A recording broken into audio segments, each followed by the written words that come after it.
Here's the next Extreme Z Battle Awakening coming to global for this Intelligence Golden Frieza Angel. And he will be releasing on the 11th of November, so 4 days from now. His weakness is going to be Defenders of Justice. But let's go over the details of the EZA battle and see exactly what we're up against. So after the 3rd level, he has an additional damage reduction of 70% against tech units. So any tech units, extreme, super class, any category. So you do not want to be using tech. He's intelligence anyway, so you want to use as many type advantage units as possible, which is physical. And then after level 12, he has an additional damage reduction of 80% against tech units and also extreme class units. So you can't even use extreme class physical units. I mean, you could. They could defend well against them, but he's also getting a damage reduction of 80% against any extreme class unit. So even extreme class physical units will not be able to deal as much damage as they did before in levels 1 through 12. The best case scenario, if you have this Videl, is using her as a leader because she leads Defenders of Justice with a full 170% across the board in stat and key +3. So she's going to be your best option here. As far as summonable units go or premium units go, you have this Goku, this Super Saiyan 4 Vegito, and also the Super Saiyan 3 Vegeta, which are all Dragon Ball Heroes units. So if you plan on summoning on the upcoming Super Dragon Ball Heroes banner, you might have a chance of pulling them. You also have this Android 17 right here. He supports all allies, defense +50%, so you can have a little bit more defense. Honestly, from this pool of characters in the physical units, there's just not very many good premium options or premium selection that people are gonna have. You're gonna have to mix it up a little bit because this category is just way too small to have a definitive set of units that you're probably going to be able to use. Also, the Gammas, if you summoned on their banner and got either one of these or both of them, they could be very good options as well. Even though they are not type advantage, you will be able to get some use out of them because they just are frankly that good. Let's go over the free-to-play options. You have this LR free-to-play Great Saiyaman 1 and 2. This unit starts out as an SR who can be summoned on the friend summon.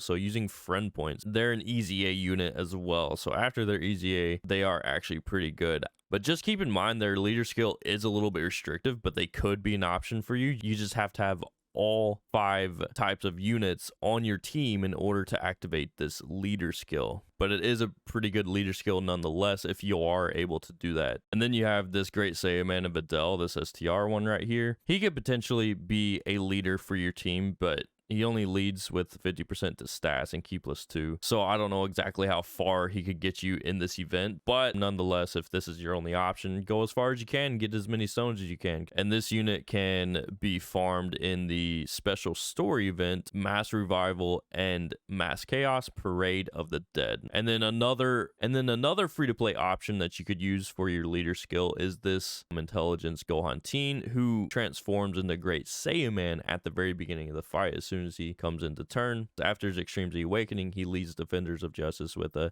full 77% across the board in stats and key +3. So a little better than the STR Great Saiyaman and Videl. And this Intelligence Teen Gohan can be farmed in the story event, A Turbulent Start World Tournament Reborn. And then another free-to-play option, and he's actually type advantage as well, is this Khosrow right here, Pride Troopers. And he's also raising defense infinitely for you. So in this type of event, it can be pretty lengthy depending on what units you have. So this might be a unit you'd be able to use on main rotation because you're infinitely stacking defense. So if you have the strategy of just chipping away at this Frieza's health a little bit at a time, he could be a part of that strategy and be potentially useful to you because he stacks defense infinitely. So just keep that in mind. And this Khosrow can be farmed in this story event, Proud Justice Pride Troopers. And then you also have this free-to-play option, Trunks Kid and Goten Kid and Marin. They're not the greatest unit, so you may not want to use them, but hey, if that's all you have, Extreme Z battles don't take any stamina at all. So